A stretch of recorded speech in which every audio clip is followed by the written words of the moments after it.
ചാള വറക്കാൻ പോയിട്ടായത് ഓരോന്നോരോന്ന് നന്നാക്കി എടുത്ത് ക്ലീൻ ചെയ്തെടുക്കാൻ കുറച്ച് സമയം വേണം. പക്ഷേ നല്ല ചാളയായതുകൊണ്ട് ഇതൊക്കെ ചെയ്യാനും ഒക്കെ നമുക്ക് നല്ല ഇഷ്ടമായിരിക്കുമല്ലോ. എനിക്ക് ഇഷ്ടമുണ്ട് ഇങ്ങനെയൊക്കെയുള്ള കാര്യങ്ങൾ ചെയ്യാനായിട്ട്.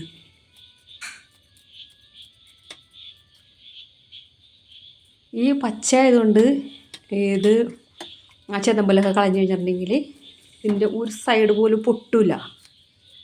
ഒരിത്തിരി പഴക്കമുണ്ടെങ്കിൽ നമ്മൾ ഇതും കൊണ്ട് ചെതമ്പൽ ഇങ്ങനെ കളയൂലേ, അപ്പോൾ സൈഡിലെല്ലാം പൊട്ടി ആകെ ഇതായിപ്പോവും. പിന്നെ ചാള ഐസിട്ട് കുറച്ച്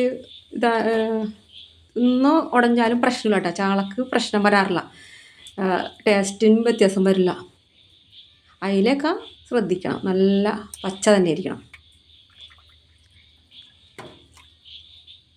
എല്ലാം അതിൻ്റെ ഉള്ളിൽ വലിഞ്ഞീനുണ്ട്.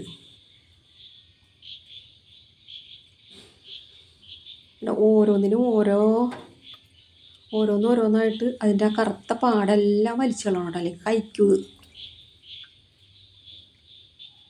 ഇതിത്തിരി പണിയുള്ള കാര്യമാണ്. ഞാൻ ഇത്രയും നല്ലതായത് കൊണ്ടാണ് ഇതിൻ്റെ വലിഞ്ഞിനെടുക്കണം, അല്ലെങ്കിൽ ഞാനൊന്നും എടുക്കില്ല.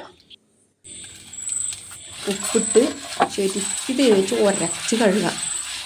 ഇത് കല്ലിലിട്ടൊന്നും തേച്ച് കഴുകണ്ടായിരുന്നു കേട്ടോ. നല്ലോണം ഉപ്പിട്ട് ശരിക്ക് അങ്ങോട്ട് കഴുകി ക്ലീനായി കിട്ടുക.